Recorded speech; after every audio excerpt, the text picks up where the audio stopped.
இந்த சேதாரத்துக்கு மேல கொடுத்தீங்கன்னா உங்க காசை வேஸ்ட் பண்ற மாதிரி தான். லலிதால வாங்குங்க, நிறைய பணம் சேவ் பண்ணுவீங்க. சங் பரிவார அமைப்புகள் நீதிமன்றத்தில் என்ன தாக்கல் பண்ணாங்க? கல் தூண் என்பதற்கு, தீபத்தூண் என்பதற்கு ஏதாலும் புத்தகம் கொடுத்தாங்களா, ஆய்வேடு கொடுத்தாங்களா, செப்பேடு கொடுத்தாங்களா, கல்வெட்டு கொடுத்தாங்களா? எந்த ஆதாரம் கொடுக்கல. நீதிமன்ற தீர்ப்பிலே ஆதாரம் கொடுத்ததா எங்கேயுமே கிடையாது. தர்கா சொத்துக்குள்ள போலான்னு நீதிபதி உத்தரவு போட்டிருக்காரு. அங்க ஒரு பிரச்சனை வந்து 4 பேர் இறந்து போறாங்க, கலவரம் ஆயிருது. யார் பொறுப்பு? அன்னைக்கு யாரா சொல்லுவீங்க?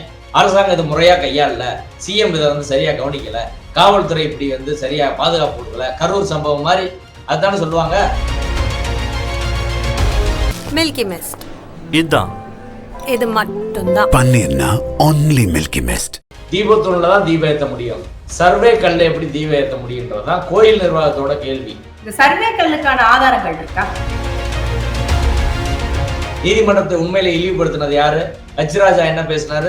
கைகோட்டாவது டேஸ் ஆகுதுன்னு பேசினது யாரு? குருமூர்த்தி என்ன பேசினாரு? நீதிபதிகளை இழிவுபடுத்தி பேசலையா? இவங்க நீதிமன்றத்தை இன்னைக்கு எல்லாரும் எதுக்குறாங்க அப்படின்னு பேசுறதுக்கு இவங்களுக்கு என்ன அருகதை யோக்கியதை இருக்கு? ராஜா பட்டர் என்பவர் அந்த கோயிலோட தலைமை அர்ச்சகர். கருவறைக்கு நேர் மேற உள்ள இடத்துல ஒரு இடத்துல தான் ஏத்த முடியும், வேற இடத்துல ஏத்த முடியாது அப்படின்னு சொல்லியிருக்காரு. ராஜா பட்டர் சொல்வது சரியா? அதை நீதிமன்றம் எடுத்துக்கொள்ள வேண்டுமா? ராம ரவிக்குமார் சொல்வதை எடுத்துக்கொள்ள வேண்டுமான்னு நான் கோர்ட்ல கேட்டேன்.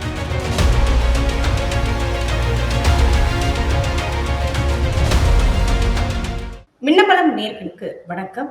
மதுரையிலிருந்து வழக்கறிஞர் திரு வாஞ்சிநாதன் அவர்களிடம் பேச இருக்கின்றோம். வணக்கம் சார்.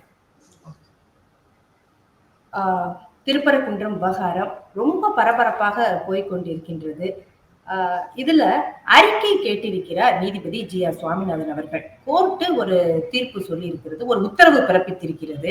தீபத்தூண்ல தீபம் ஏற்ற வேண்டும் என்று CISF வீரர்களையும் அனுப்பி இருக்கிறாங்க, மனுதாரரையும் நேரா போய் ஏற்றுங்கன்னு சொல்லியிருக்கிறாங்க. 2 நாள் ஆச்சு, ஆனா இன்னமும் அந்த தீபத்தூணில் தீபம் ஏற்றப்படவில்லை. ஆக இதுக்கு என்ன காரணம்னு அறிக்கை கேட்டிருக்கிறாரு. பொதுவா பொதுமக்களிடையே உள்ள ஒரு கேள்வியே என்னவா இருக்கும்? ஒரு நீதிமன்றம் ஒரு உத்தரவு பிறப்பிக்குது, அதை நிறைவேற்றணும். இல்லன்னு விடாப்பிடியா இத்தனை நாள் இருக்குது தமிழ்நாடு அரசுல, என்ன காரணங்கள்?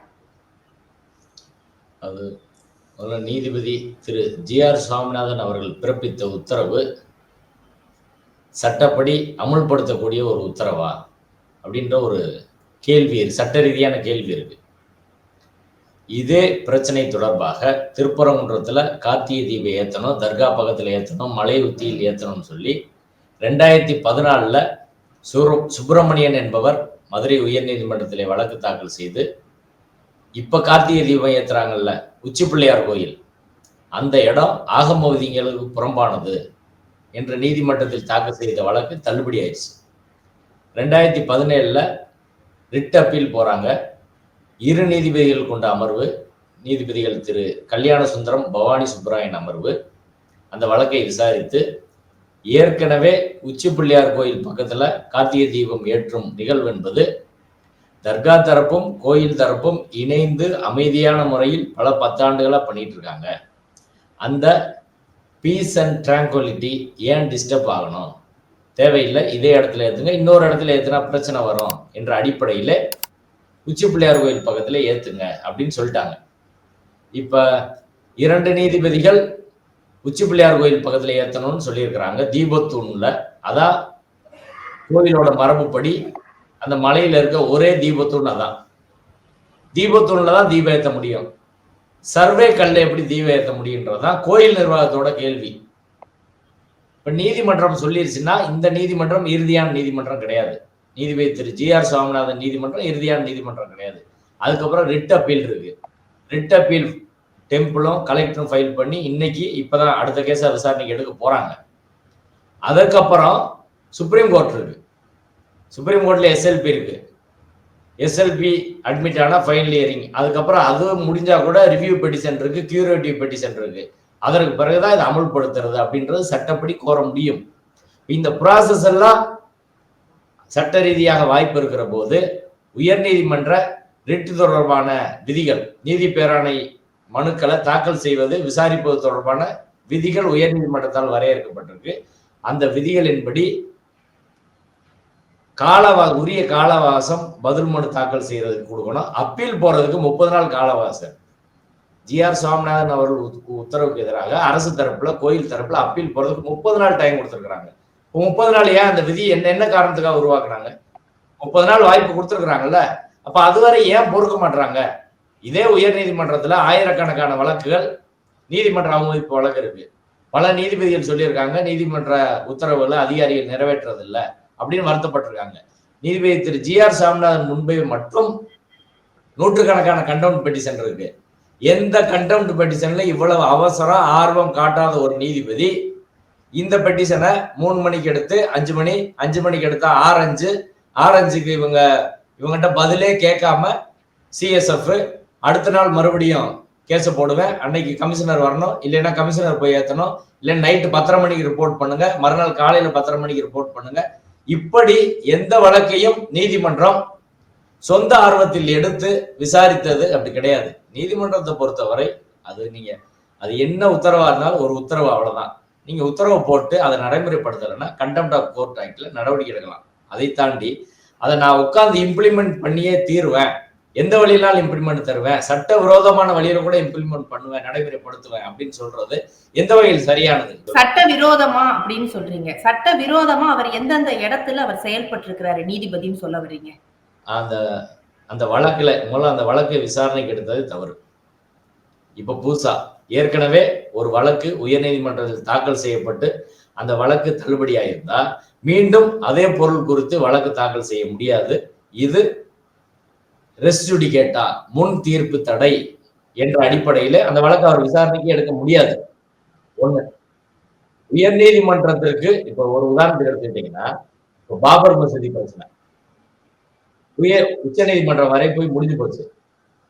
இப்ப இஸ்லாமியர்கள் தரப்பு பாபர் மசூதி நிர்வாகம் சார்பில் நாங்க ஏற்கனவே 2 கிரவுண்ட் எடுத்தோம், 2 பாயிண்ட் வச்சு அந்த வழக்கு நாங்க தாக்கல் பண்ணோம். இப்ப பாயிண்ட் இப்ப எங்களுக்கு கிடைச்சிருக்கு அப்படின்னு மறுபடியும் ஒரு சூட் போட்டு இன்னும் ஒரு 50 வருஷம் நடத்த முடியுமா? நடத்த முடியாது. ரெஸ்யூடிகேட்டா இல்ல, அப்படி முன் தீர்ப்பு தடை என்பது அங்க வரும். அப்படி பார்த்தா எந்த வழக்குமே ஒரு முடிவே வராது, அடுத்தடுத்த வருஷம் ஒரு வழக்கு போடுவாங்க. இப்ப முன் தீர்ப்பு தடை என்ற வகையில இந்த வழக்கை விசாரணைக்கு அவர் ஏற்றதே தவறு. மதுரை மத நல்லிணக்க கூட்டமைப்பு சார்பில் இது விசாரணை நடந்துகிட்டு இருக்கும் போதே தலைமை நீதிபதிக்கு மனு அனுப்பி இந்த வழக்கை அவர் விசாரணைக்கு ஏற்றதே தவறு, நீங்க லார்ஜர் பெஞ்சுக்கு அனுப்ப நாங்க பெட்டிஷன் கொடுத்துருக்கோம். இது தலைமை நீதிபதி நாலேஜ் கொண்டு வராம இல்ல, நாங்க கொண்டு போயிருக்கிறோம். ஒண்ணு, அப்ப ரெஸ்டுடிகேட்டா என்ற வகையில இந்த பிரச்சனை இருக்குது. இதுக்கு உச்ச நீதிமன்ற தீர்ப்பு ஹோப் பிளான்டேஷன் லிமிடெட் என்ற ஒரு வழக்குல 1999 5 SEC page number 590, no party is allowed to re-agitate an issue decided earlier even indirectly. இதான் இப்ப நடக்குது. ஆல்ரெடி டிசைட் ஆன ஒரு இஷ்யூல இன்டைரக்டா அன்னைக்கு என்ன சொல்றாங்க, தர்கா பக்கத்துல மலை உச்சியில ஏத்தணும் அப்படின்னு சொல்றாங்க. இப்ப என்ன சொல்றாங்க, மலை உச்சியில உள்ள தர்கா பக்கத்துல தீபத்தூண்ல ஏத்தணும்னு சொல்றாங்க. இல்ல, இந்த இடத்துல ஒரு தெளிவு எனக்கு. இப்ப ஏற்கனவே கொடுத்தாங்களா தர்கா பக்கத்துல ஏத்தணும்னு, அப்ப குறிப்பிட்ட ஏதாவது இடம் கூறுனாங்களா 2014 கோரும்போது? மலை உச்சின்னு கேக்குறாங்க. மலை உச்சின்னா தர்கா இருக்கிறதா மலை உச்சி, கீழே முருகன் கோயில் இருக்கு, மேல மலை உச்சி இருக்கு. மலை உச்சியில எந்த இடத்துல வேணாலும், எந்த இடம்னே சொல்லல. அதாவது 1920 இருந்து வழக்கு நடக்குது, 124 வருஷமா வழக்கு நடக்குது, 15 வழக்கு நடந்திருக்கு. 23 Madurai third sub court, 26 high court, 31 அன்னைக்கு பிரிவி கவுன்சில், அதுக்கப்புறம் 58, 62, 68, 78, 96, 2011, 2004, 2021, 2024, இப்படி 15 வழக்குகள் இதுவரை பிரிவி கவுன்சில் வரை திருப்பரங்குன்றம் மலை தொடர்பா நடந்திருக்குது. இந்த 15 வழக்குகள்ல எந்த இடத்துலயும் இப்படி ஒரு தீபத்தூண் தர்கா பக்கத்துல இருக்கு, அதுல கார்த்திகை தீபம் ஏத்திட்டு இருந்தாங்க அப்படின்னு எந்த விஷயத்தையும் யாருமே சொல்லல. பிஜேபி RSS துவங்கிய 100 வருஷம் ஆச்சுல்ல. 1950 இருந்தே அவங்க பாபர் மசூதி பிரச்சனையெல்லாம் எவ்வளவு காலம் எடுத்துட்டு வராங்க. அப்பயே இந்த பிரச்சனை அவங்களுக்கு தெரியும், அவங்க சொல்லவே இல்லை. 3 வாரத்துக்கு முன்னாடி நீதிபதி ஜிஆர் சுவாமிநாதன் அவர்கள் வரும்போதுதான் ஒரு தீபத்தூண் சொல்றாங்க. அதுக்கு அவங்க எந்த ஆதாரம் கொடுக்கல, ஒரு கல்வெட்டு செப்போட எந்த ஆதாரம் கொடுக்கல. நீதிபதியா அங்க போய் பார்த்து நீதிபதி வழியில ஒரு தீபத்தூணை அவங்க உருவாக்கி இருக்கிறாங்க. அதான் இதுல வந்து நடந்தது. இல்ல, அதான் GRS அவர்கள் நேரா போய் பார்த்தாரு இல்லையா, பார்த்துட்டு வந்துதான் அது வந்து 50 மீட்டர் தூரத்துல இருக்கு தர்கால இருந்து, ஏற்றலாம் அப்படின்னு வந்தாரு. அப்ப அவர் நேரா போய் பார்த்துட்டு வந்துதானே இந்த தீர்ப்பு உத்தரவு கொடுத்திருக்கிறாரு. அப்ப அவர் தீர்ப்புல என்ன இருக்கு? அவர் பார்த்தது சட்டவிரோதம் என்பதை நீதிமன்றத்திலே தர்கா தரப்பில் ஆஜரான மூத்த வழக்கறிஞர் மோகன் அவர்களும் பிரபுராஜ் துரையும் சொன்னாங்க. பொதுவா சிவில் வழக்குகள்ல இப்படி போய் இடத்த கோர்ட்ல இருந்து என்ன பண்ணுவாங்கன்னா, அந்த இடத்துல யார் இருக்கா அப்படின்னு கண்டுபிடிக்கிறதுக்கு, இல்ல இடத்துல என்னென்ன பொருள் இருக்கு, 2 தரப்பு 2 வாதத்தை வைப்பாங்க. கோர்ட்ல இருந்து ஒரு கமிஷனர் அப்பாயின்ட் பண்ணுவாங்க, அட்வொகேட் கமிஷனர். அவர் போய் அந்த இடத்த பார்த்துட்டு வந்து 2 தரப்பு வக்கீலையும் கூட்டிட்டு போவார். கூட்டிட்டு வந்து ஒரு ரிப்போர்ட் ஃபைல் பண்ணுவார். அவங்க முன்னாடி தான் பார்ப்பாரு, ரிப்போர்ட் ஃபைல் பண்ணுவாரு. 2 தரப்பு அப்ஜெக்ஷன் ஃபைல் பண்ணுவாங்க. அதுக்கப்புறம் ஜட்ஜி முடிவு பண்ணுவாரு அந்த இடத்துல என்ன இருந்துச்சு அப்படின்னு சொல்லி. அதுக்கப்புறம் அப்பீல் முடிவாகும். இதுதான் ஒரு வழக்கமான நடைமுறை. நீதிபதியே நேரடியா போறதுன்றது சிவில் கேஸ்ல தான் அப்படி பண்ணணும். ரிட் ப்ரொசீடிங்ஸ்ல அப்படி பண்ண முடியாது. ஏன்னா disputed question of fact should not be decided in writ petition proceedings. Writ ப்ரொசீடிங்ஸ்ல ஆர்டிகல் 226ல நீங்க டிஸ்பியூட்டட் கொஸ்டின் ஆஃப் ஃபேக்ட், இப்ப என்ன டிஸ்பியூட்டட் கொஸ்டின் என்னன்னா, அது சர்வே கல்லா தீபத்தூணா 2 தரப்பு சொல்றாங்க. இப்ப அவர் பார்த்துட்டு வர்றாரு. அவங்க தீபத்தூணுன்றாங்க, இவங்க சர்வே கல்லுன்றாங்க. நீதிபதி நான் பார்த்தேன்னு எழுத முடியுமா? தீர்ப்புல அப்படி எழுதல. நான் பார்த்ததை வச்சு மட்டும் எழுதல. ஏற்கனவே அவங்க ஃபைல் பண்ண டாக்குமெண்ட்ல இருந்து சொல்லியிருக்கிறாங்க. ஃபைல் பண்ண டாக்குமெண்ட் என்ன கொடுத்துருக்காங்க, அவங்க டைப் செட்லயே கொடுத்துருக்குது இப்ப ஏத்துற தீபத்தூண் பத்தி தான் கொடுத்துருக்காங்க. கருவறைக்கு நேர் மேலே இருக்கக்கூடிய தீபத்தூண், அது மலை நடுவுல இருக்கு. அந்த தீபத்தூண் நாயக்கர் காலத்தது. அதுல ஒரு கல்வெட்டு இருக்கு. அந்த கல்வெட்டு புண்ணியவான்கள் எல்லாம் இங்க தீபம் ஏற்றலான் இருக்கு, அங்கதான் ஏத்துறாங்கன்ற ஆதாரத்தை நீதிமன்றத்திலே தொல்லியல் துறையின் புத்தகத்தை 1981 புத்தகத்தை நீதிமன்றத்தில் கொடுத்தவர்கள் சங் பரிவார அமைப்பை சேர்ந்த வழக்கறிஞர்கள். அதுக்கு பிறகு நான் வந்து 1989 ஒரு பிஹெச்டி தீசிஸ் பண்ணியிருக்காங்க. திருப்பரங்குன்றம் தொடர்பா நாகப்பான் ஆட்சியப்பன் ஒரு பிஹெச்டி தீசிஸ். அதுதான் வந்து நான் நீதிமன்றத்தில் கொடுத்தேன். இதுல பக்கம் 188ல அதே செய்தி இருக்கு. மலையின் நடுவுல இருக்கு. இவங்க கேட்கறது மலையோட, இங்கதான் கல்வெட்டு இருக்கு, அங்க கல்வெட்டு கிடையாது. இப்ப அவர்கள் கொடுத்த ஆதாரமே நீதிமன்றத்தில் தீபத்தூண்டா ஒன்னே ஒண்ணுதான். 2 தீபத்தூண்ன்றது கற்பனையில் இவர்கள் உருவாக்கிய ஒரு கண்டுபிடிப்பு. அந்த கற்பனைக்கு நீதிபதி செயல் உதவியும் கொடுத்து எழுதியிருக்கிறாரு. எந்த ஆதாரம் இல்லாம எழுதியிருக்காருன்றதான் நம்ம சொல்றது. அதை நீதிமன்றத்துல நீங்க போய் பார்த்ததே தவறுங்க. 2 தரப்பு வக்கீலையும் கூப்பிடாம எப்படி போய் பார்ப்பீங்க? கோயில் தரப்பு போல, தர்கா தரப்பு போல, இடையீட்டு மனுதாரர் போல, அரசாங்க தரப்பு போல யாருமே வரக்கூடாதுன்னு சொல்லிட்டாரு. இதான் நீதிமன்றத்தில் நடந்தது. அப்ப பார்த்ததே இல்லீகல். சரி, இப்ப சர்வே கல்லுன்னு சொல்றாங்க இல்லையா, இந்த சர்வே கல்லுக்கான ஆதாரங்கள் இருக்கா? அந்த கல்லுக்கு பேரு தியோடலைட் ஸ்டோன். வெள்ளைக்காரன் காலத்துல எல்லா மலையையும் சர்வே பண்றாங்க. சர்வே பண்ணி பவுண்டரி மார்க் பண்றாங்க. மேற்கு தொடர்ச்சி மலை முழுவதும் பல்வேறு இடங்கள்ல இதே போல தியோடலைட் ஸ்டோன் பல இடங்கள்ல இருக்கு. வயசான ஒரு 60-70 வயசு இருக்கக்கூடிய சர்வேயரோ ரிட்டையர்ட் தாசில்தார் இருந்தா கேட்டு பாருங்க. நேற்று நான் டிவி டிபேட்ல பேசினதை வச்சு என்கிட்ட ஒரு தாசில்தார் போன்லயே பேசி நான் அந்த கல்லை பார்த்துருக்கிறேன் அப்படின்னு சொன்னார். அவர் இன்னைக்கு ஒரு வீடியோ கூட போட்டிருக்கிறார். அந்த வீடியோவை அனுப்புறேன். அந்த ஸ்டோனுக்கு பேர் தியோடலைட் ஸ்டோன். 250 சென்டிமீட்டர் வரை உயரம் வந்து இருக்கும். இது வெள்ளையர் காலத்தில் போடப்பட்டது அப்படின்றத அவர் சொல்றாரு. நான் என்ன அதுல கேட்கிறேன்னா, யார் வழக்கு தொடுத்தார்களோ அவர்கள் தான் வழக்கு நிரூபிக்கணும். எவிடன்ஸ் ஆக்ட் தான். சாட்சிய சட்டம், பழைய சட்டம் செக்ஷன் 101, புதிய சட்டம் செக்ஷன் 104. யார் கோர்ட் அப்ரோச் பண்றாங்களோ அவங்க நிரூபிக்கணும். ராம ரவிக்குமார் என்ன தாக்கல் பண்ணாரு? சங் பரிவார அமைப்புகள் நீதிமன்றத்தில் என்ன தாக்கல் பண்ணாங்க? கல் தூண் என்பதற்கு, தீபத்தூண் என்பதற்கு ஏதாவது புத்தகம் கொடுத்தாங்களா? ஆய்வேடு கொடுத்தாங்களா? செப்பேடு கொடுத்தாங்களா? கல்வெட்டு கொடுத்தாங்களா? எந்த ஆதாரம் கொடுக்கல. நீதிமன்ற தீர்ப்புல ஆதாரம் கொடுத்ததா எங்கேயுமே கிடையாது. 2வது, அதுல இவ்வளவு காலம் தீபம் ஏற்றிக்கிட்டு இருந்தாங்க அப்படின்றதும் அந்த ஜட்ஜ்மெண்ட்ல எங்கேயுமே கிடையாது. அது ஒரு பழக்கமா இருந்துச்சு அப்படின்றதும் ஜட்ஜ்மெண்ட்ல எங்கேயுமே கிடையாது. நீதிபதி என்ன சொல்றாருன்னா, வழக்கமா இருந்துச்சோ இல்லையோ அதை விட்டுருங்க, அது கோயில் இடத்துல இருக்கு, கோயில் சொத்தை காப்பாத்துறதுக்கு தீபம் ஏத்துக்குன்னு எழுதுறாரு. இப்படி ஒரு தீர்ப்பு எழுத முடியுமா? கோயில் சொத்துக்கு பிரச்சனைன்னு சொல்லி கோயில் தரப்புல வந்தாங்களா? 2வது, டிஸ்பியூட்டர் கொஸ்டின் ஆஃப் ஃபேக்ட் சொல்லலாம். அந்த யார் எல்லையில இருக்குன்றதை என்ன பிரச்சனை தீர்க்கப்படல.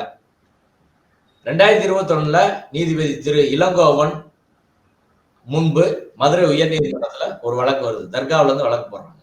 கோயில் அதுல 7வது மனுதாரர். அந்த வழக்குல கோயில் தரப்புல இருந்து என்ன சொல்றாங்கன்னா, இதுவரை மலை உச்சியில் உள்ள பகுதிகள் அளந்து முறையா பவுண்டரி மார்க் பண்ணல, இதனால பல பிரச்சனை வருது, அதனால கவர்மெண்ட் சர்வே பண்ணணும்னு சொல்றாங்க. தர்கா தரப்பை ஏத்துக்கிறாங்க. அதனால நீதிபதி என்ன சொல்றாருன்னா, நீதிபதி சொன்ன அந்த வார்த்தை ஒரு லைன் மட்டும் நான் சொல்றேன். வேற 40 இருக்கு. அவங்க தாக்கல் செய்த புக்லெட்லயே அது இருக்கு. So it shows that the boundary line has not been fixed so far அப்படின்னு அவர் சொல்றாரு. பவுண்டரி லைன் இதுவரை மார்க் பண்ணல. இப்போ பவுண்டரி லைன் மார்க் பண்ணலைன்னா நீங்க எந்த இடத்துல இருக்குன்னு யார் கண்டுபிடிப்பீங்க? நீதிபதி பார்வையில கண்டுபிடிச்சிருவாரா? அப்படி முடியாது. சிவில் கோர்ட்டுக்கு தான் போகணும் பவுண்டரி லைன் மார்க் பண்ண. 50 மீட்டர்னு எதை வச்சு சொல்றாரு? ஜிஆர்எஸ் சொல்லும்போது அவர் பார்த்ததை வச்சும், ரெண்டாவது நீதிமன்றத்தில் இருக்கும்போது போலீஸ்ட கேட்டாரு, இந்த தர்காவோட காம்பவுண்டுக்கு அதுக்கு எவ்வளவு தூரம் இருக்குங்க அப்படின்னு. அது ஒரு 40-50 மீட்டர் இருக்கும் அப்படின்னு. அதை வச்சு எழுதுறாங்க. இப்படி எழுத முடியுமா ஒரு தீர்ப்பு? சரி, அது 1000 மீட்டர்னு ஒருத்தர் சொல்றாரு, 100 மீட்டர்னு ஒருத்தர் சொல்றாரு, இன்னொருத்தர் அதை டிஸ்பியூட் பண்றாங்க, இல்ல அது ரொம்ப பக்கத்துல இருக்குன்னு சொல்றாங்க. எப்படி எழுத முடியும் சொல்லுங்க? இப்ப எங்கிட்ட கேட்கறாங்கன்னு வைங்க, தர்கா தரப்பு வைக்கிட்ட, வக்ஃபோர்டு தரப்பு வைக்கிட்ட, மற்ற வைக்கிட்ட கேட்டா நம்ம என்ன சொல்லுவோம்? நம்ம மாத்தி சொல்லுவோம். கேஸுக்கு ஏற்ற மாதிரி தான் சொல்லுவோம். அதை வச்சு தீர்ப்பு எழுத முடியுமான்னு கேட்கறாங்க. அதனால சொல்றேன், உச்சநீதிமன்றத்தின் கான்ஸ்டிடியூஷன் பெஞ்ச் மிக தெளிவா சொல்லியிருக்கிறாங்க, டிஸ்பியூட்டட் கொஸ்டின் ஆஃப் ஃபேக்டை நீங்க செய்ய முடியாது. உங்க முன்னாடி உள்ள பேப்பர்ஸ் வச்சுதான் நீங்க முடிவு பண்ண முடியும். நீங்க பார்த்துட்டு அதன் மூலமா அப்படி தேவைப்பட்டா எவிடன்ஸ் தான் எடுக்கணும். எவிடன்ஸ் எடுக்கணும் சிவில் சூட்டு தான் போகணும். ஏற்கனவே அந்த மலையில் இருக்கக்கூடிய நெல்லித்தோப்பு என்ற பகுதிக்கு தான் வழக்கு நடந்துச்சு. அது எல்லையை மார்க் பண்றதுக்கு சிவில் சூட்டு நடந்து, அந்த சிவில் சூட்ல அந்த எல்லையை மட்டும் மார்க் பண்ணிட்டாங்க. மீதி பகுதிகள் மார்க் பண்ணல. பவுண்டரி லைனே இல்ல. இது யாருக்கு சொந்தமானது, எந்த ஏரியாவில் இருக்குன்றதே குழப்பமா இருக்கு. கோயிலே என்ன பவுண்டரி மார்க் பண்ணு கோயில் சொல்லியிருக்கிறாங்க. இந்த தீர்ப்பையே அவர்கிட்ட கொடுத்தாச்சு.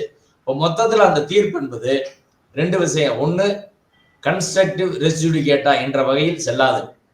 2வது, ஜுடிஷியல் இன்டிசிப்ளின் என்ற வகையில் 2 நீதிபதிகள் தீர்ப்பை மீறி கொடுத்திருக்கிறதுனால அந்த வகையில் அது செல்லாதுன்னு சொல்லி நாங்க பெட்டிஷன் கொடுத்துருக்கோங்க. இதெல்லாம் ஒரு பக்கம் இருக்கட்டும், இதெல்லாம் கன்சிடர் பண்ணி அவர் ஆர்டர் போட்டிருக்கிறாரு. நாங்க என்ன சொல்லியிருக்கோம்? 2 நீதிபதி உத்தரவு அமல்படுத்தணும்னு சொல்லியிருக்கோம். இந்த இடத்துக்கு போனோம்னா தர்காவோட சொத்துக்குள்ள புகுந்து அவங்க படியை பயன்படுத்தி தான் போக முடியும். தர்கா தரப்புல ஆட்சேபனை கொடுத்திருக்காங்க. இப்ப கொடுத்திருக்காங்களா? எப்ப கொடுத்தாங்க சார்? டிஸ்ட்ரிக்ட் அட்மினிஸ்ட்ரேஷன்ல 2ஆம் தேதி என் கூட தான் வந்தாங்க. 40 அமைப்புகள் போறபோது தர்கா நிர்வாகத்துல இருந்து நாங்க கலெக்டரை பார்க்க வெயிட் பண்ணோம். டிஆர்ஓட்ட கொடுக்க சொன்னாங்க. டிஆர்ஓ மதுரை டிஆர்ஓட்ட அப்ஜெக்ஷன் கொடுத்துருக்காங்க. அவங்களும் நேரா சொன்னாங்க, சார் எங்க ப்ராப்பர்ட்டிக்குள்ள நாங்க அத்துமீறி யார் வந்தா நாங்க அதை அனுமதிக்க மாட்டோம் சார், எங்க அப்ஜெக்ஷனை நீங்க நோட் பண்ணி முடிவு பண்ணுங்க அப்படின்னா அவர் கேட்டாரு. இப்படி தீர்ப்பு இருக்கு, என்னன்னா அரசோட தலைமை வழக்கறிஞர்கிட்ட கருத்துரை வாங்கி முடிவு பண்ணுங்க நாங்க சொல்லிட்டு வந்தோம். 1ஆம் தேதி இது இருக்குங்க, 3ஆம் தேதி ஃபங்க்ஷன். எப்படி அவங்க அதுக்குள்ள வாங்கி பண்ண முடியும்? தர்கா தரப்பை கூப்பிட்டு பேசணுமா இல்லையா? ஒரு அமைதியான சூழ்நிலை அது பண்ணமா இல்லையா? ஒரு கான்ஸ்டிடியூஷன்ல, ஒரு அரசியல் சட்டத்துல ஒரு மாநில அரசுக்கான கடமை, ஒன்றிய அரசுக்கான கடமை என்பது மத நல்லிணக்கம், அமைதியை பாதுகாக்கணும், சிட்டிசனோட உயிரை பாதுகாக்கணும்ல. ஒரு கலவரம் வந்துட்டா, வன்முறை வந்துட்டா யார் பொறுப்பு? அதை இம்ப்ளிமெண்ட் பண்றது கிரவுண்ட்ல எவ்வளவு கஷ்டமான விஷயம். இப்ப இவங்க போய் போலீஸை காட்டுறாங்க. ஆனா அன்னைக்கு 3ஆம் தேதி இந்த தீபத்தூண்ல ஏற்ற வேண்டும் உத்தரவு பிறப்பிக்கிறார் நீதிபதி. இப்போ தர்கா தரப்புல இருந்து இஸ்லாமியர்களும் அவங்க ஏதாவது போராட்டமோ ஒரு குழுவா எதிர்ப்போ தெரிவிச்சாங்களா?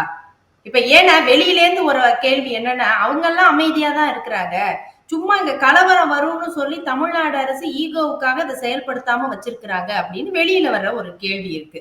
அப்ப இந்த இடத்துல இது நடந்துதா? அதாவது இஸ்லாமியர் பிரச்சனை, தர்கா பிரச்சனை அவங்க தான் கேட்கணும் என்ற முறையில் ஒரு கருத்து சமூகத்தில் பண்றதுல அது தவறான ஒரு அணுகுமுறை. இப்ப பிரச்சனை இஸ்லாமியர்களுக்கும் இந்துக்களுக்கும் அங்க கிடையாது. யாருக்கு பிரச்சனைன்னா சங் பரிவார் அமைப்புகளுக்கும் கோயில் நிர்வாகத்துக்கு தான் பிரச்சனை. கோயில் நிர்வாகம் கேக்குது. பாரம்பரியமா நாங்க 1862ல இருந்து 150 வருஷமா இங்கதான் ஏத்திட்டு இருக்கோம். இதுதான் ஆகம முறைப்படி சரியானது. இன்னைக்கு கூட சிவாச்சாரியார்கள் தான் பெட்டிஷன் கொடுத்துருக்குறாங்க, அங்கதான் ஏத்தணும், கார்த்திகை அன்னைக்கு தான் ஏத்தணும் அப்படின்னு, வேற நாள்ல ஏத்தக்கூடாதுன்னு அப்ஜெக்ட் பண்ணியிருக்கிறாங்க. இதுவரை பிஜேபி, ஆர்எஸ்எஸ், சங் பரிவார அமைப்புகள் என்ன பேசினாங்க? கோயில் விஷயத்துல அர்ச்சகர்கள், ஸ்தானிகர்கள், மத குருக்கள் தான் முடிவு பண்ணணும், அரசாங்கமும் ஹெச்ஆர்என்சியை வெளியாட்களை தலையிடாதீங்க, நாங்க சிதம்பரம் நடராஜர் கோயில்ல சிற்றம்பலம் மேடையில தமிழ்ல தேவார திருவாசகம் பாடுன்னு கோர்ட் ஆர்டர் வாங்கிட்டு போனோம். அப்ப பிஜேபி என்ன சொன்னாங்க?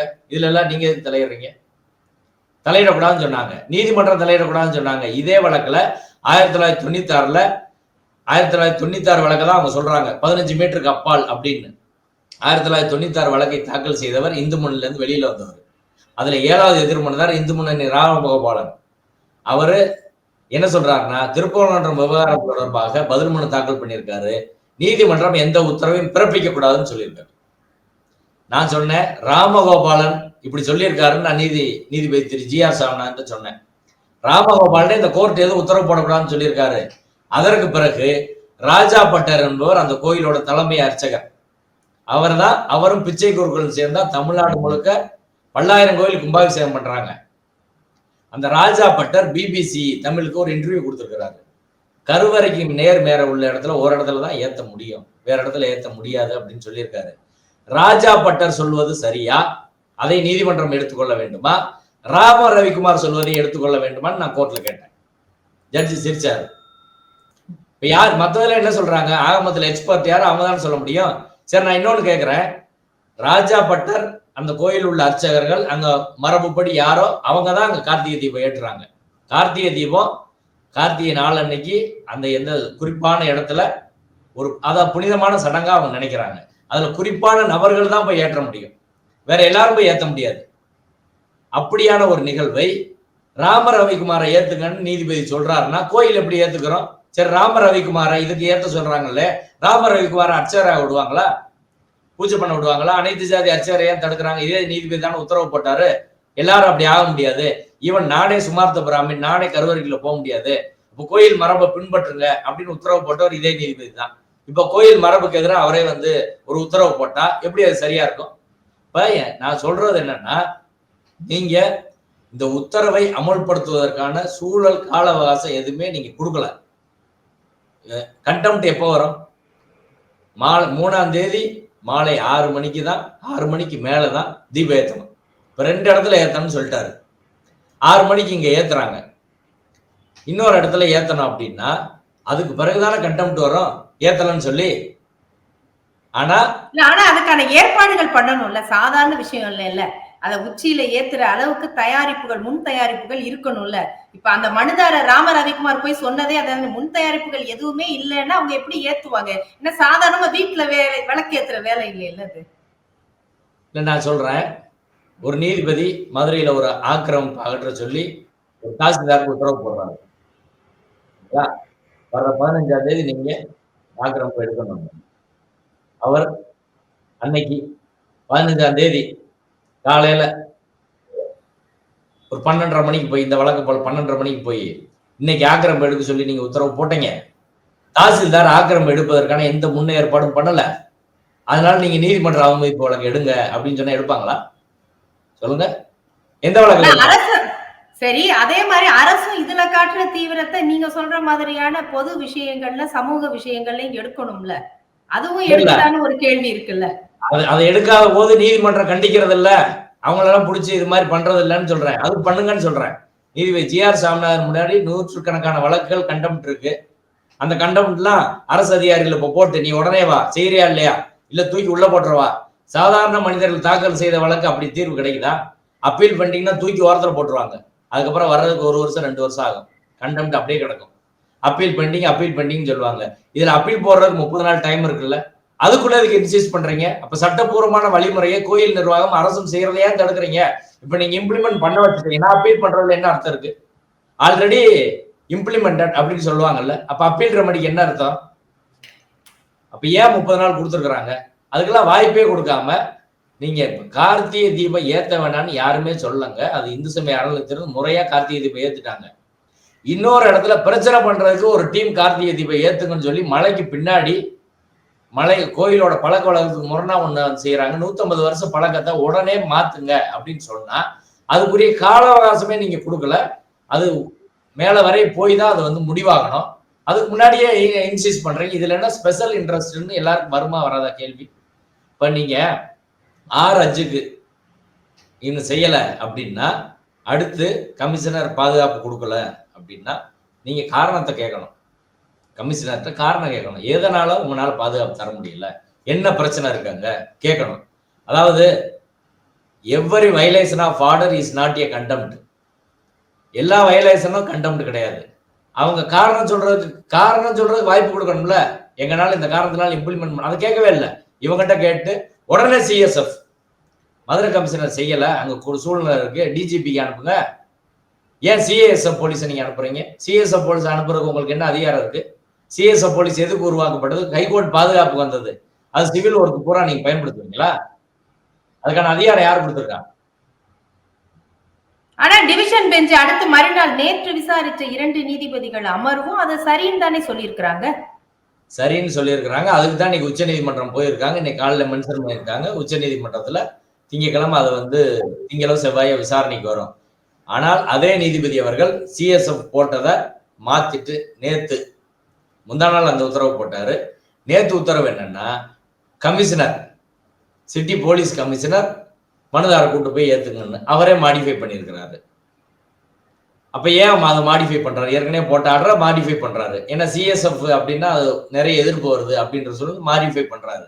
அப்ப அதை அவசரமா செய்ய வேண்டிய அவசியம் தேவை என்னன்னு நான் கேட்கிறேன். சிஎஸ்எஃப் உடனே செய்ய வேண்டிய தேவை அவசியம் என்ன? இவங்க பதில் பண்ணுங்க, டைம் கொடுங்க, அவங்க எழுத்துப்பூர்வமா போடட்டும், அதுக்கப்புறம் முடிவு பண்ணுங்க. சரி, இந்த இடத்துல நீங்க வெறும் ஜிஆர்எஸ் அவர்கள் மட்டும் கிடையாதுல்ல. நேத்து நான் சொன்ன மாதிரி டிவிஷன் பெஞ்சும் சிஎஸ்எஃப் வந்து அனுப்புனதும் தவறு கிடையாது. ஏன் 144 உத்தரவு போட்டாங்க அப்படிங்கறத அவர் சொன்னது அப்படியே வழிமொழிந்த மாதிரிதான் இருக்கு. இப்ப கோர்ட்டு அப்படிங்கிறது இப்ப ஒரே நேர்கோட்டுல போறாங்களா? இப்ப எல்லாரும் வந்து இதுல தீபம் ஏத்தணும் பண்ணணுங்கிறதுல ஒரே நேர்கோட்டுல இருக்கு. இப்ப எதிரா வந்து தமிழ்நாடு அரசு தான் வந்து இதை செயல்படுத்தல அப்படிங்கும் போது அந்த இடத்துலதான் வந்து சிக்கல் வருமா? அதாவது தீப ஏத்தனன்றது அப்பீல் பெண்டிங் இருக்கு. அப்பீல் முடிஞ்ச பிறகுதான் அதை முடிவு பண்ண முடியும். ரெண்டாவது அந்த நாள் முடிஞ்சு போச்சு. எல்லா நாள்லயும் போய் கார்த்திகை தீபம் ஏற்ற முடியாது. அதை ஏத்துக்குருவாங்களா யாராவது? இல்ல, அதனால கூட அன்னைக்கு அந்த அவசர உத்தரவா இருக்கலாமா? எல்லா நாளும் நீங்க சொல்ற கால அவகாசம் கொடுத்து பண்ற வரைக்கும் தீப திருநாள் ஏத்த முடியாது. அப்ப அன்னைக்குதான் பண்ணி ஆகணும் அப்படிங்கும் போது அந்த உத்தரவை நீங்க அமல்படுத்துங்க. பண்ணலங்கும் போது இது அடுத்த கட்ட உச்சபட்சமா அவர் நீதிபதி போயிட்டாரா ஜிஆர்எஸ்? அவங்க மனு 1996 தீர்ப்பை அமல்படுத்தணும் அவங்க மனு போட்டிருக்காங்க. 1996 இருந்து எத்தனை வருஷம் வெயிட் பண்ணியிருக்காங்க? 28 வருஷம் கழிச்சு வழக்கு போடுறாங்க. 28 வருஷம் பொறுத்தவங்க இன்னும் ஒரு மாசம் 2 மாசம் பொறுக்க மாட்டாங்களா? என்ன அர்ஜென்ட்னு கேட்கிறேன் நான். சரி, இப்ப ஏத்தல, அடுத்த வருஷத்துல அது நடக்கட்டும், என்ன அர்ஜென்ட்? எல்லா தரப்பையும் கூப்பிட்டு பேசுறாங்களா? தர்கா சொத்துக்குள்ள போலான்னு நீதிபதி உத்தரவு போட்டிருக்காரு. அங்க ஒரு பிரச்சனை வந்து 4 பேர் இறந்து போறாங்க, கலவரம் ஆயிருது. யார் பொறுப்பு? அன்னைக்கு யாரா சொல்லுவீங்க? அரசாங்கம் இது முறையா கையாளல, சிஎம் இதை வந்து சரியா கவனிக்கல, காவல்துறை இப்படி வந்து சரியா பாதுகாப்பு கொடுக்கல, கரூர் சம்பவம் மாதிரி அதுதானே சொல்லுவாங்க. இப்போ ஒரு அரசாங்கன்றது எல்லா தரப்பு கிரவுண்ட் சிச்சுவேஷன் பார்த்து லாண்ட் ஆர்டர் பப்ளிக் ஆர்டருக்கு அவங்க தானே பொறுப்பு. அப்போ ஒரு பிரச்சனை நடந்தா என்ன, யார் பொறுப்புன்னு சொல்லுங்க. இப்போ எல்லா தரப்பையும் கூட்டு பேசுறதுக்கே டைம் கொடுக்கல. நீங்க தர்கா தரப்பு ஆட்சேபனை பண்றாங்க, நாங்க டிவிஷன் பெஞ்ச் சொல்றோம். இது எல்லா தரப்பையும் கூட்டு வச்சு பேசி ஒரு அமைதியான சூழ்நிலை உருவாக்கி தானே பண்ண முடியும். அதுக்கு ஏன் டைம் கொடுக்க மாட்டேறீங்க? இதுல என்ன அர்ஜென்ட்னு கேட்கிறோம்.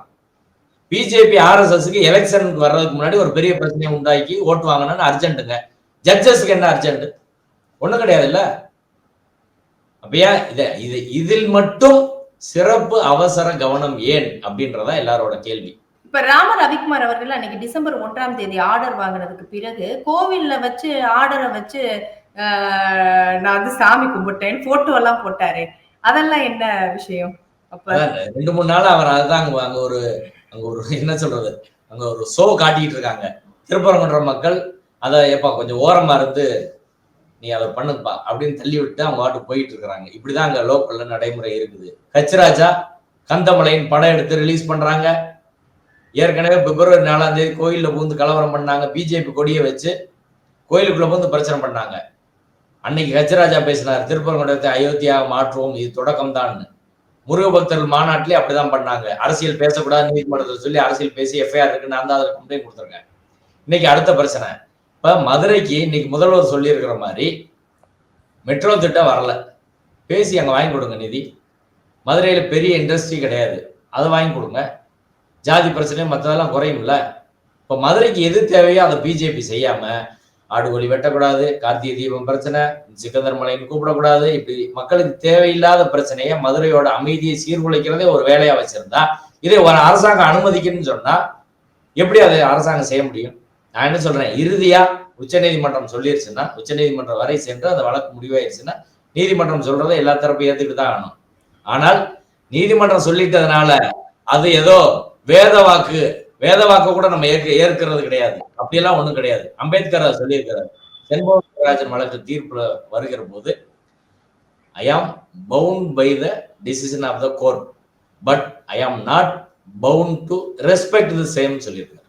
அப்ப தீர்ப்பு சொல்லிட்டாலும் அது இறுதி கிடையாது. ஜல்லிக்கட்டுல என்னாச்சு? உச்சநீதிமன்றம் சொன்ன தீர்ப்பையே தமிழ்நாட்டு மக்கள் மாத்தினாங்களா இல்லையா? சரி, கேரளாவில் சபரிமலை இன்னைக்கு இவங்க சொல்றாங்கல்ல, நீதிமன்ற தீர்ப்பையே அமல்படுத்தலன்னு நான் கேட்கிறேன். சபரிமலையில பெண்கள் ஐயப்பனை வழிபடலாம் சொன்னது யாரு? உச்ச நீதிமன்றம். 2018 உச்ச நீதிமன்றத்தின் கான்ஸ்டிடியூஷன் பெஞ்ச் 5 நீதிபதிகள் சொன்னாங்க. பெண்கள் அங்க சாமி கும்பிட போனாங்க. விரட்டி அடிச்சது யாரு? நீதிமன்ற தீர்ப்புக்கு எதிராக விரட்டி அடிச்சது பிஜேபி, RSS, சங் பரிவார அமைப்பு. அவங்க லாண்ட் ஆர்டர் பிரச்சனை உருவாக்குனால கேரளா கவர்மெண்ட் இன்னைக்கு வரை பண்ணல. அமித்ஷாவுக்கு என்ன சொன்னாரு?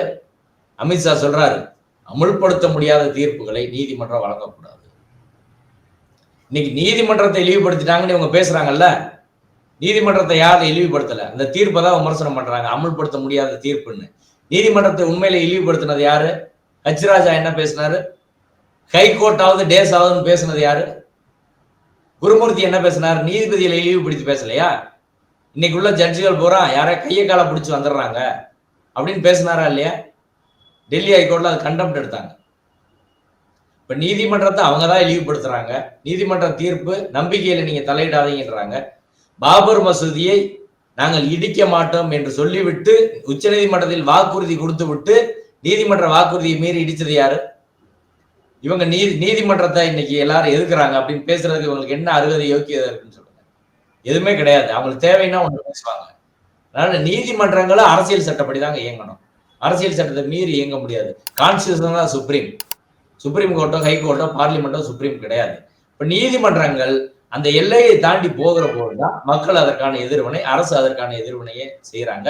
ஏன்னா மக்களை காப்பாற்ற வேண்டிய, உயிரை காப்பாற்ற வேண்டிய, கலவரம் வராமல் தடுக்க வேண்டிய பொறுப்பு ஒரு ஸ்டேட்டுக்கு இருக்கு. அந்த கடமையை அவங்க செஞ்சிருக்கிறாங்க. சரி, நிறைவாக நீங்க ஆரம்பத்துல சொன்னீங்க முன் தீர்ப்பு தடை இருக்கக்கூடிய வழக்கு அப்படின்னீங்க. இந்த ஒரு பாயிண்ட்னாலேயே இந்த வழக்கு அங்க தள்ளுபடி ஆகுறதுக்கு வாய்ப்புகள் இருக்குதா? உச்ச நீதிமன்றம் போனா இது என்ன ஆகும்? எந்த மாதிரி வர வாய்ப்பு இருக்கு? அதாவது 2 நீதிபதிகள் அமர்வு இன்னைக்கு ஸ்டே பெட்டிஷன் கேட்பாங்க. அதுக்கப்புறம் ஃபைனல் ஹியரிங் வரும். ஃபைனல் ஹியரிங் இன்னைக்கு அது சரியான முறையில் இந்த விஷயங்கள் எடுத்துக்கொள்ளப்பட்டால் நிச்சயமாக இந்த தீர்ப்பு ரத்தாகும். ஏற்கனவே இதே நீதிபதி GR சுவாமிநாதன் அவர்கள் கரூர் மாவட்டம் நெரூர்ன்ற இடத்துல 2015 வரை பார்ப்பனல் சாப்பிட்டு போடுற எச்சில் இலையில அக்ரகாரத்துல மற்றவங்க உருள்ற ஒரு பழக்கம் இருந்துச்சு. அந்த பழக்கத்தை மதுரை உயர் நீதிமன்றத்தின் 2 நீதிபதிகள் அமர்வு தடை செய்தது. 8 வருஷம் கழிச்சு 2024 நீதிபதி GR சுவாமிநாதன் முன்பாக மீண்டும் ஒரு வழக்கு கொண்டு வரப்பட்டு அவர் உயர் நீதிமன்ற தீர்ப்பு 2 நீதிபதிகள் தீர்ப்பு சட்டப்படி செல்லாது என்று சொல்லிவிட்டு அதை இம்ப்ளிமெண்ட் பண்ணுங்கன்னு சொன்னார். அதற்கு எதிராக நாங்கள் அச்சகர் மாணவர் சங்கம் தரப்புல அப்பீல் போனோம். அந்த அப்பீல்ல 2 நீதிபதிகள் அமர்வு, நீதிபதிகள் சுரேஷ்குமார், அருள்முருகன் தலைமையிலான அமர்வு அந்த உத்தரவை ரத்து செய்து இது ஜுடிஷியல் டிசிப்ளினை மீறி இருக்கு என்று ரத்து செய்தார்கள். அதுபோல நீதிபதிகளின் கண்ணோட்டத்தை பொறுத்துதான் இன்னைக்கு நீதி அப்படின்றது இருக்கு.